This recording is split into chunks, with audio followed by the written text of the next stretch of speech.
Thought Leaders, brought to you by the Geelong College OGCA. For 31 years, we built a business on bringing people together.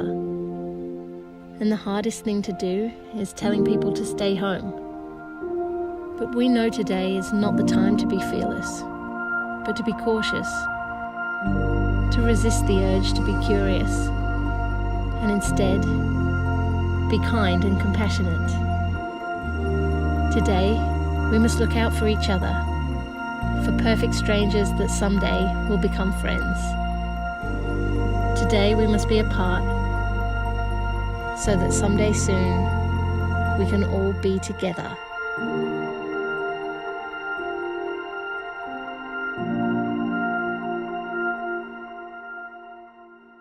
A very big welcome to the OGCA Thought Leader series of talks.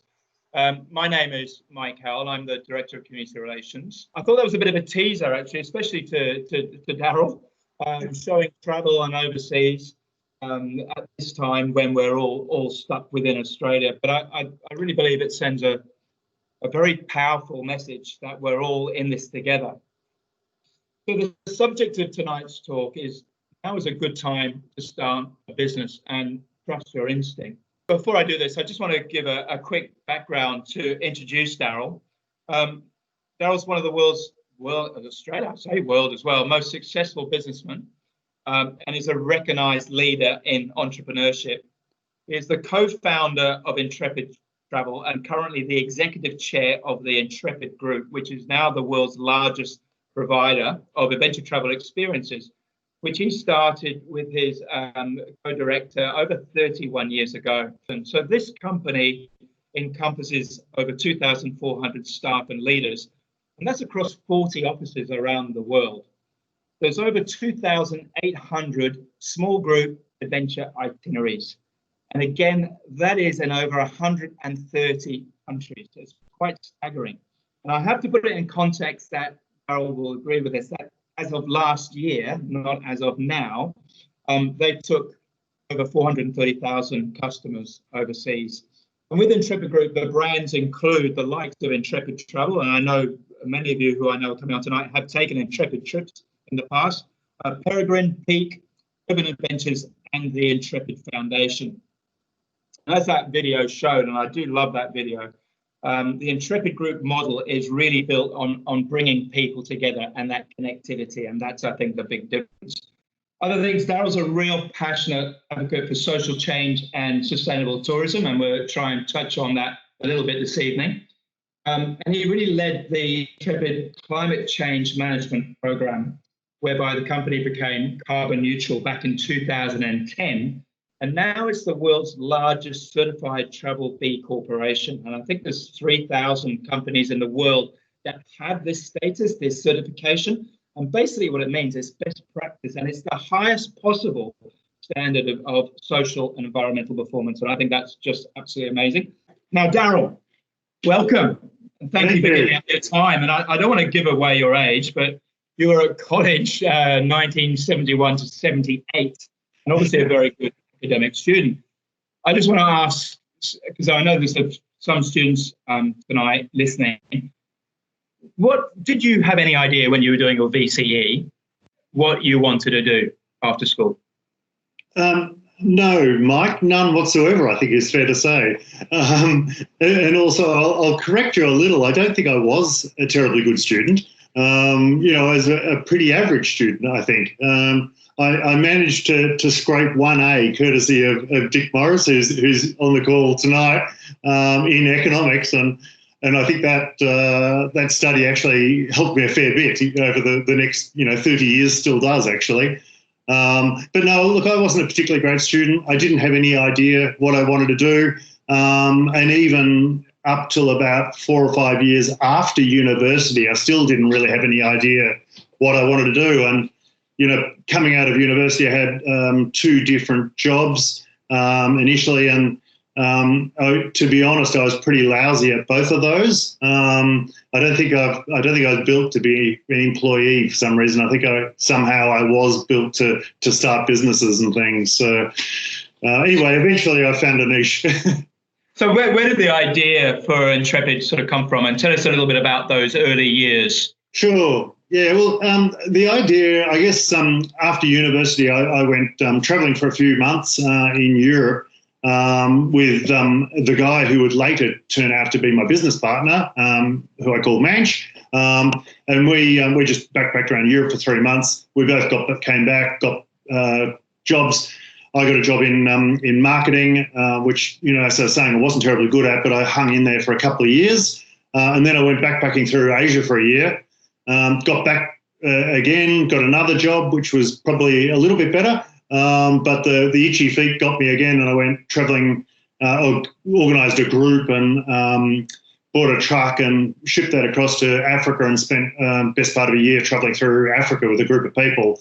And I guess that was my entry in a way to the travel industry. But whilst we were on that trip, Manch came across as one of the passengers.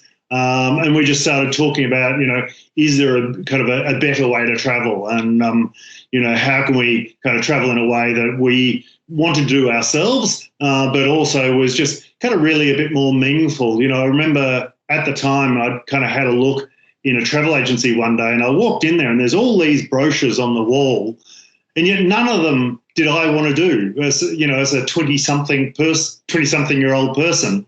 And it just struck me that there was nothing there. And so we just tossed this problem around for a while and said, well, surely there's a better way to travel that, us as a, 20-something person would be interested in doing, really immersing into the local destination, doing some fun stuff, doing a bit of walking, a bit of cycling, a bit of whatever, and just having a great holiday. And so the idea really stemmed from that. Was there any, so you started the business, and was there any point where you thought, this business idea is really not going to work? Oh, I think last week we had that idea. We'll come to that one too. But yes, look, in reality, I think anyone who starts a business will have those days. And certainly, initially, we did kind of everything wrong when we started the business, in that we went into an industry that we didn't know anything about. We'd never had been really involved in business before ourselves. We didn't have any contacts. We didn't have any knowledge at all. And we also didn't have enough money. So we were grossly undercapitalized. And so everything was going against us. And so, I guess the first couple of years, it was pretty hard. And so, constantly we'd be saying, well, gee, yes, we're getting some trips away and people seem to like what we're doing. But it was kind of 6 steps forward, 5 steps backwards, just because we didn't know what we were doing in an industry sense in terms of how to sell our product or get it out there. And as I say, we just didn't have enough money to really grow and advertise and do all the things that you're supposed to do in those days. Yeah. But it was the business idea you had, and when you look at the travel industry, when you set that up, you were a major disruptor at the time. It was something companies weren't really doing, but now it's so highly competitive, and yet year after year, you're seeing tremendous growth in your business. So what is that secret to success? Yeah, well, look, first of all, I'm not yet convinced it is that competitive. I think most industries, if you look at them, people will say, oh, they're so competitive, whether it's, accountancy or whether it's electricity or whether it's travel. But in fact, if you really look under the skin of the industry and really look at what the moving parts are, and then look at how the incumbent players work in that space, and then you say, well, is that really satisfying the customer? Is it really giving them what they want? If no, then work out what customers do want, and then kind of try and unpack it and work out how value is created in that given industry. And quite often if you do things differently, you can actually make $1 for yourself and provide a great product and a great service for your customers. And so it's just a matter of, I think, thinking a little bit differently and perhaps having the courage or the stupidity to actually go and give it a go. Yeah, and so coming to the now, as a business, travel in particular has faced so many challenges: earthquakes, tsunamis, political coups in Thailand, so one of your markets you first started in, global financial crisis, SARS, MERS, and now COVID. I don't know how you're coping, but also your leadership style, because it must be really hard for you to stand people down. Tell us how you're managing at this moment and what you're doing with your staff. Yeah, look, and just kind of going back to kind of some of those incidents or periods that you were talking about, it does seem that kind of every year or two there'll be another calamity of some form or another that's thrown up at you. And I suppose because of that, over time, you start to build what I call corporate resilience into the organisation. And, we have a lot of people that have been with us for 10, 15, 20 years, and they've been through a lot of those cycles with you. And so collectively, you get a lot of just almost a culture of how to handle problems and how to handle issues. And there's just a lot of experience in the organisation. So, it's really not up to me terribly much at all. It's certainly up to our leadership team, and really below that, just everyone in the organisation to respond the best they can. So you move that forward to where we are now, and I guess this is the mother of all problems, really, because last year, for instance, just to put a couple of numbers to it, last year our revenue was about $500 million. This year it's pretty much going to be zero. And you kind of think, well, we've got our 2,500 staff around the world, and how do you pay them? And how do you give them something to do? And for that matter, will we get through at all? And the first month or 6 weeks of going back to kind of around March time, we were really questioning as to whether we'll get through this at all. And then, you work through your financial situation, and you really look at your balance sheet, and you look at your cash burn, and you think, okay, we can actually last for a couple of years. So we'll be okay if we take certain actions. But to your point, some of those actions are around redundancies, and we have had to make a lot of people redundant, because our wages bill is, this year was supposed to be around $70 million or something. Well, we just can't have those level of wages. Our balance sheet is pretty good, but it's not that good. No, so, not for a long term. That's it. And so there is redundancies, and it's grim. It's you're making people redundant who have done absolutely nothing wrong, who are absolute, in some cases, real star players, and you've got to say farewell to them. And it's and hopefully it's an au revoir, if you like, that a lot of them will be able to come back in time. But it's horrific for them, and it's horrific for us. And there's not really a good way to paint that picture. No, really, really tough. And you sort of touched on it a bit there. And having been an employee myself, a good business generally is around its people and its culture. And I think the company culture is fantastic. And Travis, tell us a bit more about it and the strong values, and why you would think it's so important across a business to have a strong culture and values. Yeah, so actually the way you talked about that, it kind of made me think there's almost two answers to this. And let's say it's the official answer and the unofficial answer. And the official answer is pretty straightforward, and that I think any organisation, if it's going to be successful, it really needs a strong culture whereby people understand the values that are embedded into the organisation, and they live those values, and they demonstrate those values in behaviours. And a part of that is looking out for each other and caring about your fellow work team, really caring about the organisation, which is really just the sum of the people. And then looking forward as to where the organisation is going and the role that they can play in that. And so, we work really very hard at trying to engage our staff in that here and now, but also that future mission. And a part of that is to work with each staff member and try to work out where they want to go in the future, and what their career ambitions are. And some people are very ambitious, some people not so. And that's fine, but it's just trying to work out where people sit in the organisation. So the official answer is that the culture of the organisation is absolutely critical, because a travel company like us, we in some ways we don't really make anything. We don't have a product, we don't have a computer, we don't have a car, we don't make physical things. What we make is emotional responses. We try to give people the best holiday they've ever had in their life, which is kind of an emotional reaction. It's not about booking hotels or transport. It's about how people feel when they're on holiday. So in that sense, our people are driving that emotion, and so that's where we try to work our culture towards. But I mentioned there was kind of a kind of an unofficial answer, and the unofficial answer is much more personal to me, and that is that I'm a bit of a lazy bastard, and so I really want our organisation to work brilliantly without me. And so that means that organisation almost has to have a set and forget culture within it, so that people can go about their work. They know exactly what they're doing. They're really good at doing what they do because they're recruited into that role or they're trained into that role. And so the organisation can just do what it does and grow and develop without me. And that's kind of a perfect case scenario, really. And that's exactly what has happened.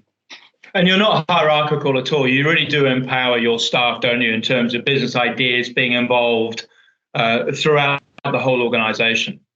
Yes and no. I mean, look, I would love to think that's right. And certainly ideas can and do come from anywhere in the organisation. I mean, no one has a monopoly on good ideas, that's for sure.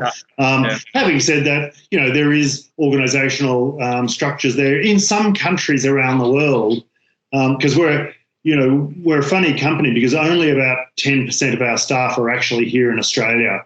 But 2,000 plus staff are in about 35, 40 countries around the world where we have offices. So, in some of those countries, like particularly the Asian subcontinent, India, Sri Lanka and so forth, the hierarchy is actually more important. And at a cultural level, people can feel uncomfortable if there's not a defined hierarchy.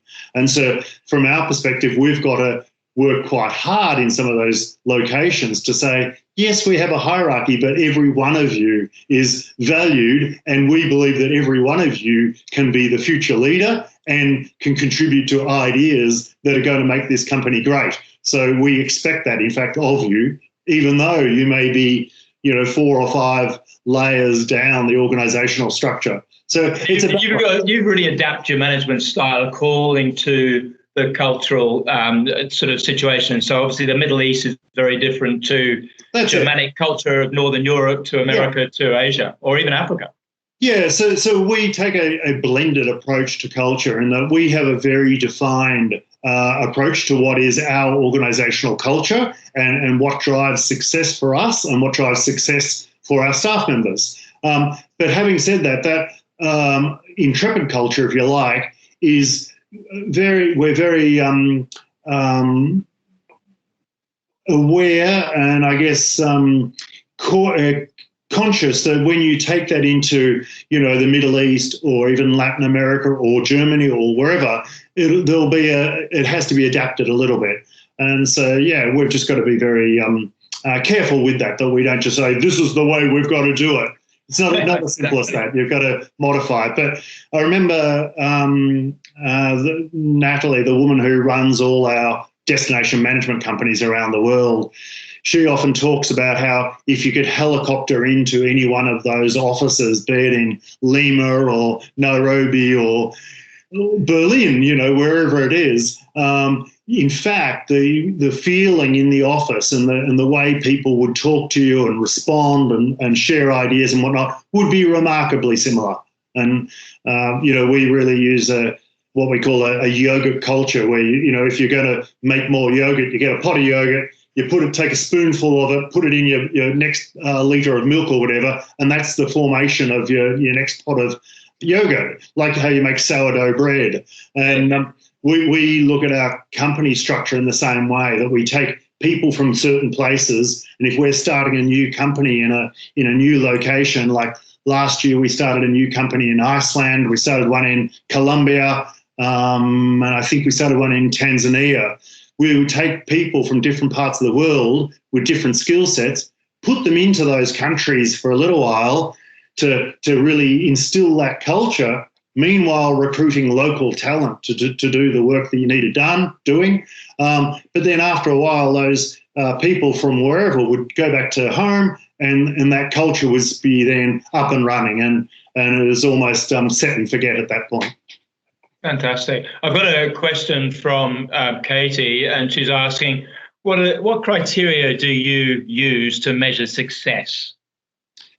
Good question and a critical question. So we have multiple metrics that we always use, and in fact they're historically going back nearly 30 years. We started with our travellers, which is pretty obvious in that if a traveller, we took the basic kind of theory that if our travellers are having a great time, as a business, we should probably be okay. And so we've always managed customer feedback very carefully and just rated what people like, don't like. These days, that's kind of morphed into a NPS factor, Net Promoter Score, which is a metric. And now we've got an extremely high Net Promoter Score. And so that's one of the key company-wide metrics that we measure to on a monthly and annual basis. We also have a staff engagement score, which basically every about 6 months, but definitely annually, we run a culture survey across the entire organisation, measuring all sorts of different criteria to see how our staff are feeling, what they're doing, what they're happy with, where they're growing, where they're learning, what their aspirations are, and how they feel about the organisation. And there's one little secret question in there which we seed that we monitor every year, which is like almost a summary question to really give us the pulse of the organisation from a staff member's perspective. And that doesn't always go up, but certainly it goes up more often than it goes down, but it gives us a real indicator to how to not only measure that culture and performance on culture, but how we're going with our staff. Are we a great place to work? In addition to that, there's the obvious financial metrics, in terms of our sales and profitability, and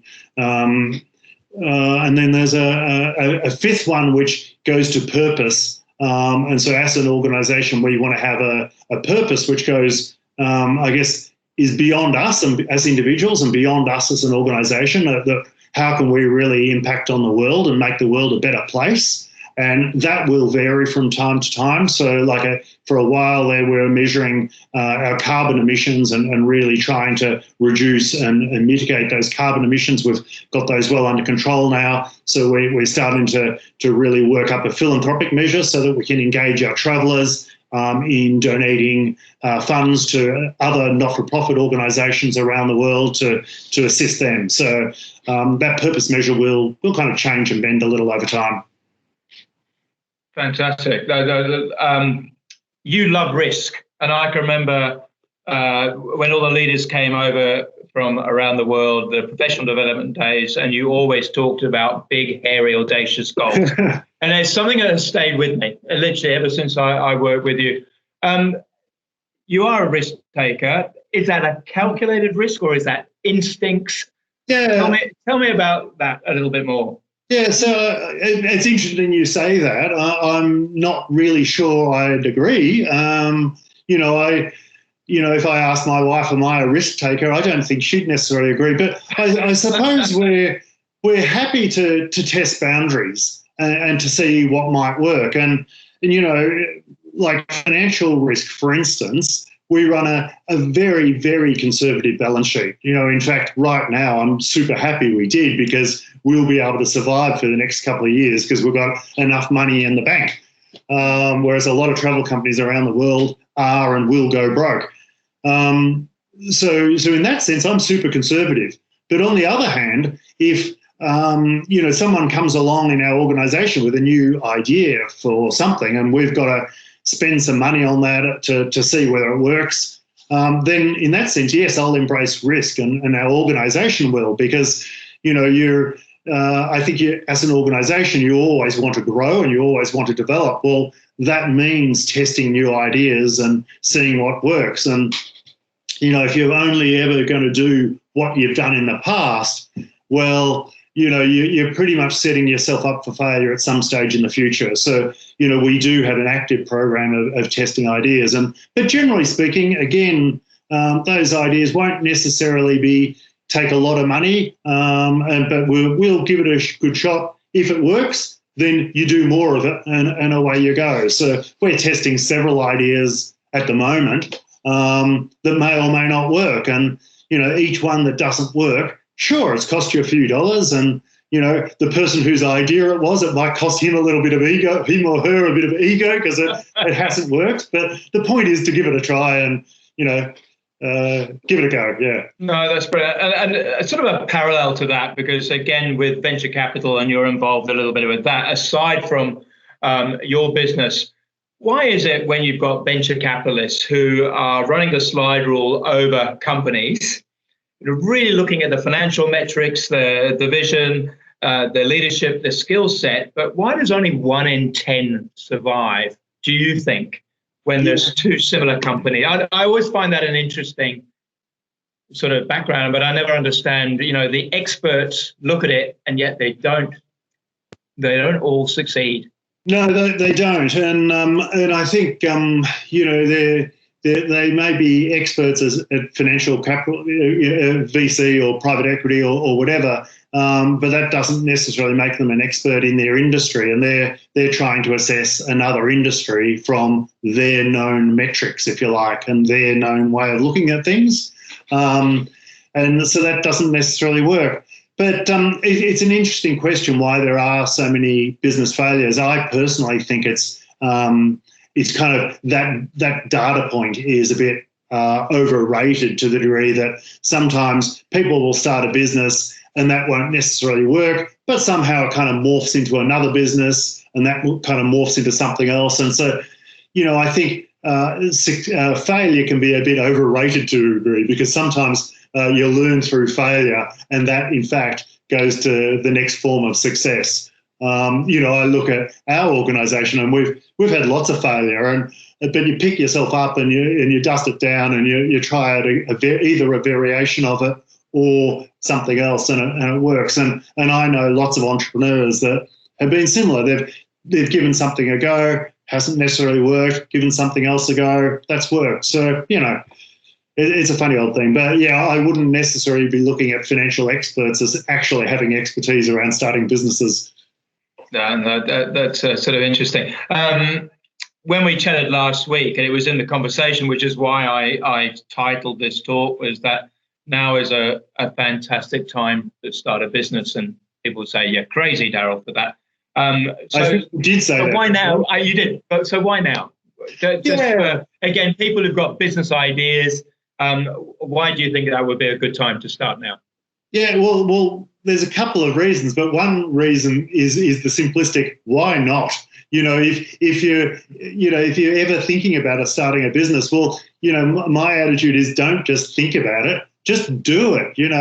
I remember I used to get frustrated with some staff at times where they'd say, oh, I wouldn't mind going off and doing this. And I'd say, well, just go and do it. Oh, no, I can't because, it might not work. Well, if it doesn't work, so what? And I remember well when we started Intrepid, I mentioned that Africa trip before. I got back from Africa and, at this stage we'd formed up the idea. And as it happened, and I'd just been married at that stage, and when I was going out with Anna, I used to have a few different ideas on different businesses, and she always said, they were stupid ideas and I shouldn't do them, and she was probably right. But this particular idea for Intrepid, she thought was a good idea and we should do it. So she was right. She was right. But, a few days after getting back, I got called up by my old boss. And he said, hey, do you want to get together for a coffee? So we did. And he offered me a job. And to be honest, the job was pretty amazing. It had a car. It had a salary of over $100,000 a year, which 30 years ago was pretty amazing. And I came home to Anna and said, I guess that business I was going to start probably won't start now because, you know, we want to have kids and everything. And she said, no, start it anyway, because to be honest, you'll be a pain in the ass if you don't start a business. And what's the worst that could go wrong? If it all fails, you ring up the old guy, get your old job back, or you go and get another job. Nothing's lost, is it? You know, and it was good advice. It was really good advice. So, you know, so I just think, you know, now is a good time. But why now particularly, you know, when, you know, we are going to have a very deep recession in the next year or two. I mean, it is going to be bleak times.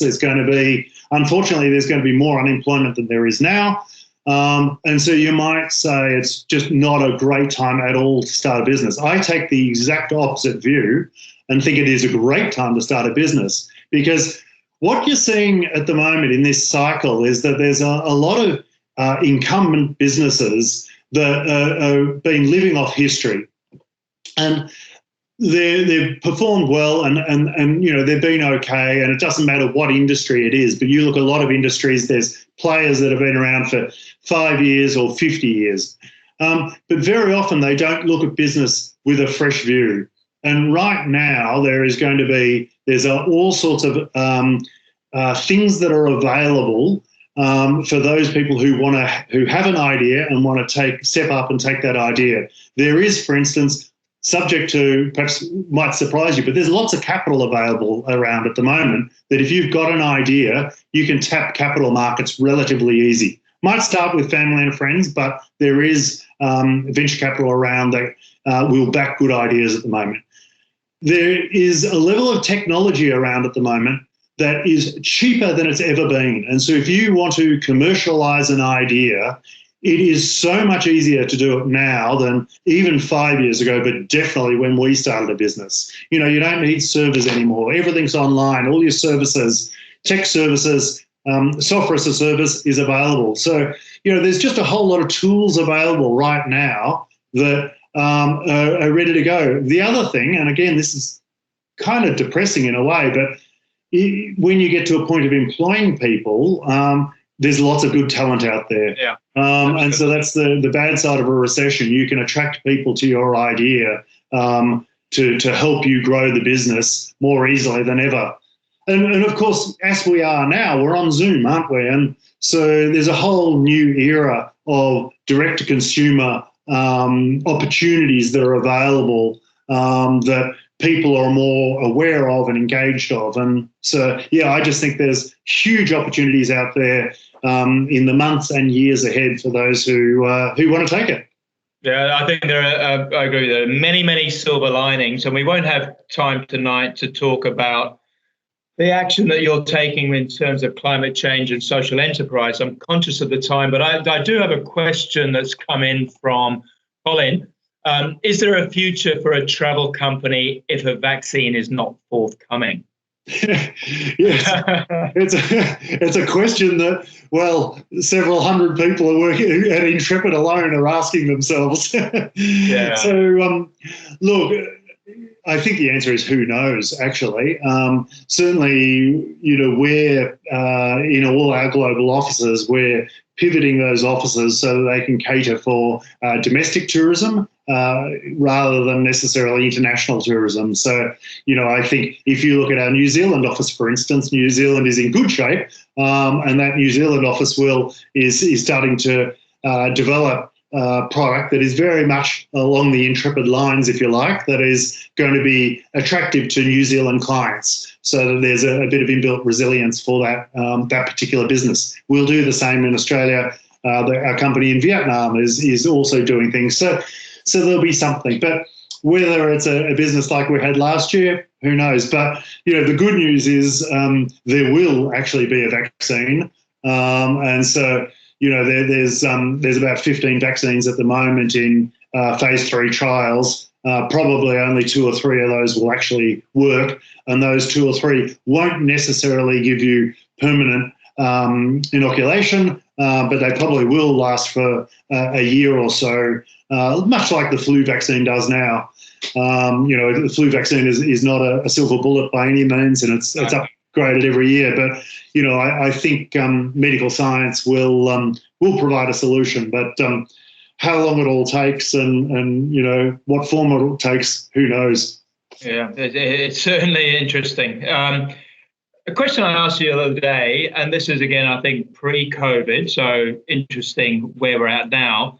As a company offering authentic, real-life experiences, that emotive experience, do you worry about over-tourism that we're seeing in all those key destinations, whether it's in Europe, not so much, well, some places in Africa, certainly in Asia, where you started, when you look at Vietnam, when you started. So how can you change and adapt and disrupt going forward to keep providing the authentic experiences you offer? But you sometimes have to have those key places like the Taj Mahal and, all those sort of spots that people want to visit. So how do you change your product? It's an interesting question. So internally, I'm kind of not at all worried. But from a more personal point of view, I get really annoyed with our industry or the industry I'm in, because I kind of look at it as a lazy industry, and because people like going to Barcelona, then we'll just send more people to Barcelona, and then what happens in places like Barcelona, but there's lots of places around the world that have too much tourism. The locals get disengaged and actually don't want tourism. They get annoyed by tourists. Meanwhile, as a traveller, you go to somewhere like Barcelona and you don't have a very good experience because there's millions of other people there and the locals aren't welcoming you there. So it's just bad for everyone. Yeah. What the industry, as I say, is kind of lazy, and it doesn't take the spirit of what we should be doing it with our clients, travellers, and really, opening their minds to what's new and what's exciting and what's fun and where they can learn about stuff. And, the reality is I'll stick to my Barcelona example, there is thousands of places you can go to in Spain with hardly any people there in terms of tourism, where the locals will welcome you with open arms. You can have a great time, see new stuff, get really excited, be fresh. And, and for us as a company, as a tourism operator, you can make $1 along the way. And so, it's a case where everyone wins. And I think any industry, but certainly tourism, if every stakeholder in the game isn't winning, be that a traveller, be that a local person in the community, be the company, be the government, then it's not winning for anyone really. And so, that's the approach we take to tourism. For us, as I say, because we've always kind of had that approach, it's kind of easy for us. So we can always find new, amazing places. That's our job. That's what people pay us money for, and that's what we go out and do. So, for us, I'm not worried. But for the industry as a whole, I do get a bit annoyed. Yeah, no, I concur with you there. Darrell said, congratulations for guiding your business to becoming carbon neutral. How would you approach the same goal if you were running an airline? Yeah, it'd be harder, wouldn't it? I think really to a certain extent with an airline and lots of other industries that are very high carbon emitters, you have to work with your client base and on one side, your passengers or whatever, and then you have to work with your supply chain on the other side.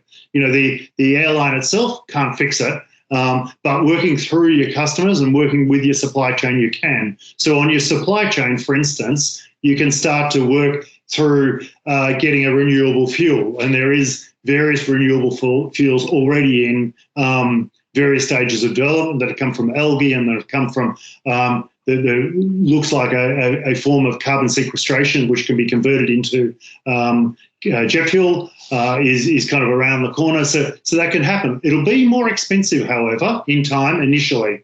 So you will blend that through to get an acceptable result.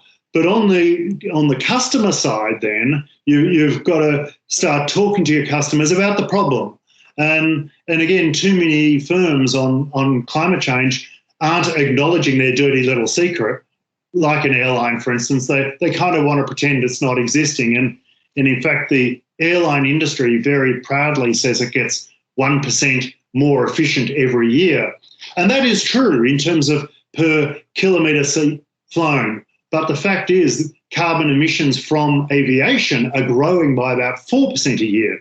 And you think, well, how does that work? And it works because the overall sector is growing.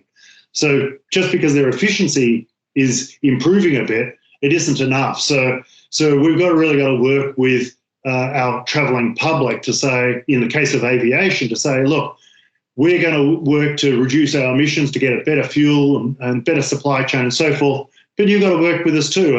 And the immediate way to do that is through offsetting flights and encouraging clients to buy gold standard, as they're called, offsets to really offset the carbon emissions that are going to happen from your flight and sequester those in some other form, be it reforestation or whatever.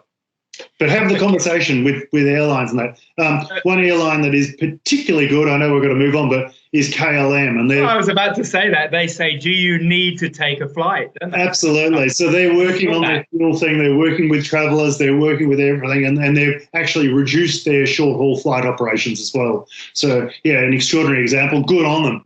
Here we are talking about KLM. So their brand is just elevated. So that helps them grow as a business. And, that's what it's about too. It's about company reputation. And that's, I think, with Intrepid, it really is word of mouth. You're not about green speak. You live it, you breathe it, you walk the talk in terms of making a difference, having an impact on local economies. And I'd love you just to touch on the Intrepid Foundation before we finish in terms of the benefit you do in local communities which you take your clients to. Yeah, again, I'd probably say we don't do enough in many respects, but the Intrepid Foundation is really saying, well, how can we give back to the communities that ultimately we've been given a living from? And by that, I kind of mean that there's a few stakeholders that do very well out of tourism. Obviously, the traveller themselves have a great holiday, so they're doing well out of tourism. Us as a company, we do well out of tourism. Our staff do well. So collectively, how can we repay to that local community to give them something back? And a lot of the places that we go to don't have the privileges that we have in society.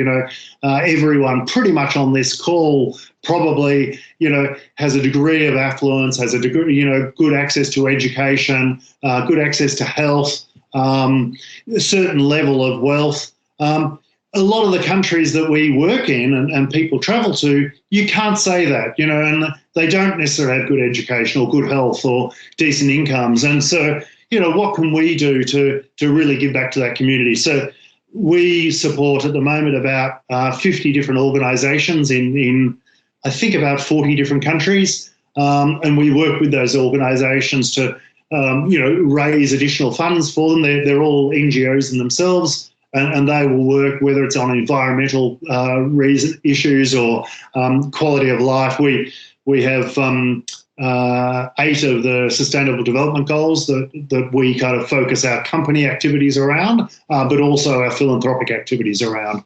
So it's a longer story than probably we've got time for, but that gives you a snapshot, I think. No, fantastic. And probably one more question from me. Your young self, let's say you're back doing year 12 students, what advice would you give to a young student who, much like you, has got lots of ideas, maybe to start their own business? Well, what would you tell them? I guess there's kind of 2 things. One is just to kind of back yourself. I think it's easy to have doubts and I will look at myself as a student, and as I said, I wasn't a particularly great student, and I wasn't a particularly great either at school or at university. I was okay, but not great, and I wasn't a particularly great employee. But ultimately, I guess I backed myself, and it kind of worked. And so I think, you've just got to kind of trust in yourself a little bit, and then with that decision, then you've got to really work through how you're going to back yourself. And my technique I've just taken on the mantra to never stop learning. And, again, back to Dick Morris in economics, and that was the only A I got in in VCE, and thank God I did, because that got me into a commerce degree at Melbourne Uni. But I've taken that economics through. It's still a lifelong love. I still read The Economist every week, but more broadly than that, I always try to learn. And so whether it's reading a lot, whether it's talking to people with more knowledge than me, whether it's listening to podcasts, just keep trying to learn so that you can up your skills and give things a go, and you don't know what you don't know, but you've got to give stuff a go. Yeah, fantastic. Look, Darrell, I think we'll stop there. We did say we're going to try and do it within 45 minutes.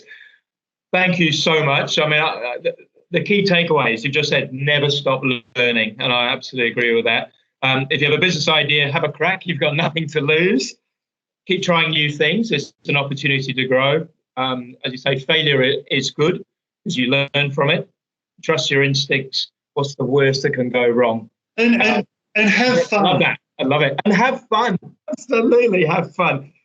Darrell, look, thank you so much. I'd love you to give a quick plug for your new local product that you've got out there. That's globally. That's not just here in Australia, isn't it? It's been rolled out in different markets at different times. So yeah, we're creating what we're calling, and it's very, very early days, I should say, in the context of Australia. But we're creating a new what we're calling retreats product. So it's effectively a short break close to a major city. So we've got one up in Noosa, one in Port Douglas, there's one in Melbourne, or near Melbourne, not in. And it's a place where you go for 3 or 4 days. You might do some cycling, or you might do some cooking, or you might just do some bushwalking in the area. Each night, get together, have a meal, have some wine, meet new friends, and just really do what we would do in Vietnam or Kenya or wherever, but you're doing it on your doorstep. And really, again, it's just about having a bit of fun, doing a few new things, and making some meeting some new friends. Oh, fantastic. So intrepidtravel.com. I'll do a quick plug for next week. For those of you listening, we've got a Thought Leader series next Thursday at the same time, 7 o'clock, with Romney Nelson, an Old Collegian, best-selling author. And he's talking about what if habit change was as simple as flicking a switch, insights into how you can build habits for long-term success. I certainly need some of that, and I want to say thank you. Give me a link, Mike. It sounds good. Bad eating habits, bad alcohol habits, the whole thing. So yeah, I will send it to you. Thank you to everybody who's on here. I wish you all, everyone, success, and basically in these tough times, stay safe, and very importantly, stay connected with each other. And Darrell, once again, thank you so much. It's always a pleasure to see you. And good luck to the Intrepid family. You will all come back better and better. And as we said, COVID will eventually disappear. And I just wish you all the very, very best. And thank you so much for your time. Thanks, Mike. And thanks, everyone. I hope it was vaguely useful or interesting. Absolutely. Good night.